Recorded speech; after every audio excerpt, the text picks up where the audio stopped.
Matapos ang halos 3 dekada, tuluyan nang naging official couple sina Aiko Melendez at Juanmig Bondoc. Sa mismong araw ng mga puso, ipinagsigawan ni Aiko ang kanyang matamis na mensahe para kay Juanmig, kung saan tinawag niya itong kanyang soulmate, at inaming ito ang lalaking hindi lang niya hiniling kundi ang pag-ibig na hindi niya akalaing kailangan niya. Sa kanyang post, sinabi ng aktres na kay Juanmig niya naramdaman ang kalma, seguridad at tunay na pagmamahal. Aniya, si Juanmig ang kanyang kapayapaan sa gitna ng magulong mundo at pipiliin niya ito today, tomorrow, and always. Kalakip ng post ang mga sweet photo nila mula sa date night at beach trip, holding hands habang pinapanood ang sunset, yakapan at may pa-chick kiss pa. Happy Valentine's, my soulmate.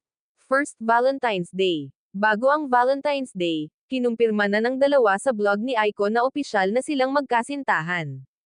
Unang umugang ang balita tungkol sa kanila December last year nang maging guest si Juanmig sa blog ni Aiko. Lalong kinilig ang netizens nang mag-post si Juanmig nitong Enero ng selfie nila na may caption na, "Happy Together, after 29 years."